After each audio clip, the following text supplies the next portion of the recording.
Siltumnīca. Kādu vakaru mājās pēkšņi atskan tālruņa zvans.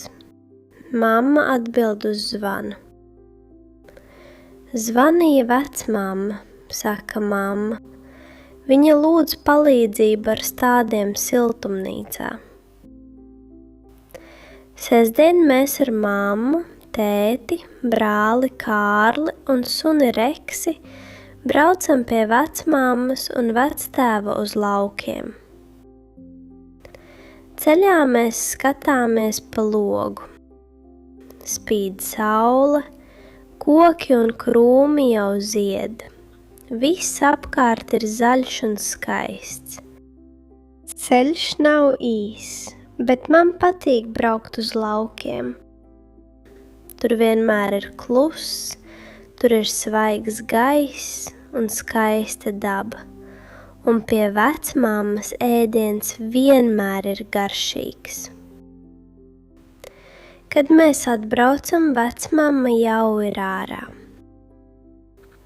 Pie mājas stāv daudz kastīšu ar stādiem.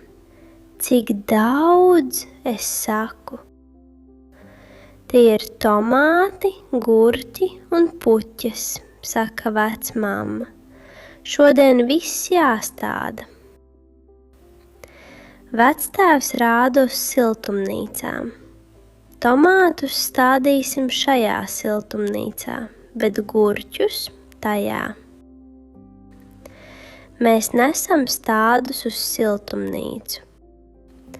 Kārlis ļoti uzmanīgi ar abām rokām nes mazu tomātu stādu. Es arī palīdzu, viņš saka. Siltumnīcā ir silts. Zeme labi smaržo. Tētis rok bedrītes. Mamma stāda tomātus zemē. Es leju ūdeni.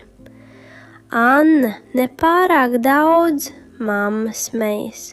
Tomāti negrib peldēt. Kārlis apsēžas blakus tomātu stādiem un klusām saka: audziet lieli tomātiņi, nebaidieties, te ir silti un labi. Pēc tam viņš saka: šo tomātu sauks Andis, šo Roberts un šo Juris. Mamma smejas. Kārli, tu gribi dot vārdus visiem tomātiem? Es nezinu tik daudz vārdu. Tomātu ir pārāk daudz, saka Kārlis. Pēkšņi Reksis ieskrien siltumnīcā un sāk rakt zemi. Reksi, nē, sauc vectēvs. Kārlis smejas. Viņš arī grib palīdzēt stādīt tomātus. Pēc tomātiem mēs stādām puķes pie mājas. Vecmamma rāda mazas dzeltenas un sarkanas puķes. Vasarā te būs ļoti skaisti, viņa saka. Kad viss darbs ir beidzies, mēs sēžam pie galda ārā. Vecmamma atnes zupu un ceptus kartupeļus. Pēc tam mēs dzeram tēju un ēdam garšīgus pīrāgus. Vecmammas pīrāgi ir visgaršīgākie. Paldies par palīdzību, saka vectēvs un vecmamma.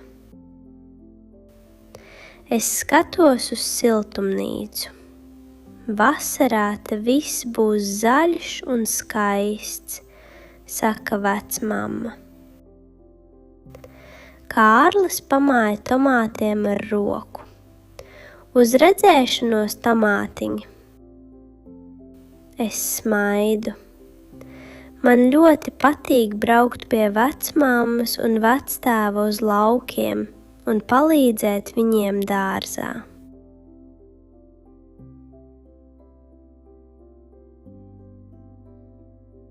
Siltumnīca. Kāda vakara mājās pēkšņi atskan tālruņa zvans. Mamma atbild uz zvanu. Zvanīja vecmamma, saka mamma. Viņa lūdz palīdzību ar stādiem siltumnīcā. Sestdien mēs ar mammu, tēti, brāli Kārli un suni Reksi braucam pie vecmammas un vectēva uz laukiem. Ceļā mēs skatāmies pa logu. Spīd saule, koki un krūmi jau zied. Viss apkārt ir zaļš un skaists. Ceļš nav īss, bet man patīk braukt uz laukiem. Tur vienmēr ir kluss, tur ir svaigs gaiss un skaista daba, un pie vecmammas ēdiens vienmēr ir garšīgs. Kad mēs atbraucam, vecmamma jau ir ārā. Pie mājas stāv daudz kastīšu ar stādiem. Cik daudz, es saku. Tie ir tomāti, gurķi un puķes, saka vecmamma. Šodien viss jāstāda. Vectēvs rāda uz siltumnīcām.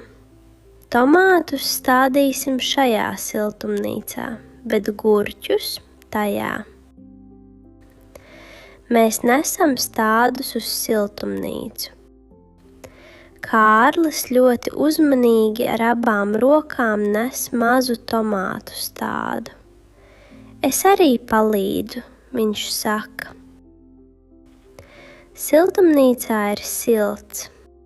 Zeme labi smaržo. Tētis rok bedrītes. Mamma stāda tomātus zemē. Es leju ūdeni. Anna, nepārāk daudz, mamma smejas. Tomāti negrib peldēt. Kārlis apsēžas blakus tomātu stādiem un klusām saka: audziet lieli tomātiņi, nebaidieties, te ir silti un labi. Pēc tam viņš saka: šo tomātu sauks Andis, šo Roberts un šo Juris. Mamma smejas: Kārli, tu gribi dot vārdus visiem tomātiem? Es nezinu tik daudz vārdu. Tomātu ir pārāk daudz, saka Kārlis. Pēkšņi Reksis ieskrien siltumnīcā un sāk rakt zemi. Reksi, nē, sauc vectēvs. Kārlis smejas. Viņš arī grib palīdzēt stādīt tomātus. Pēc tomātiem mēs stādām puķes pie mājas. Vecmamma rāda mazas dzeltenas un sarkanas puķes. Vasarā te būs ļoti skaisti, viņa saka.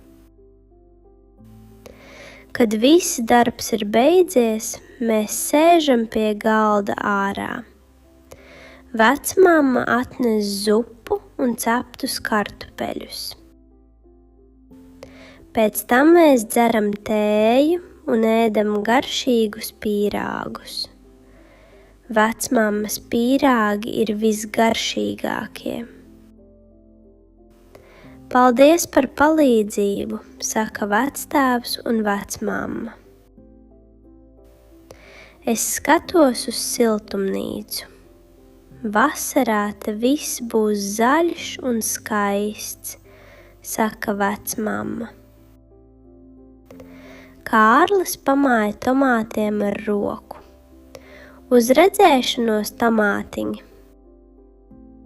Es smaidu. Man ļoti patīk braukt pie vecmammas un vectēva uz laukiem un palīdzēt viņiem dārzā.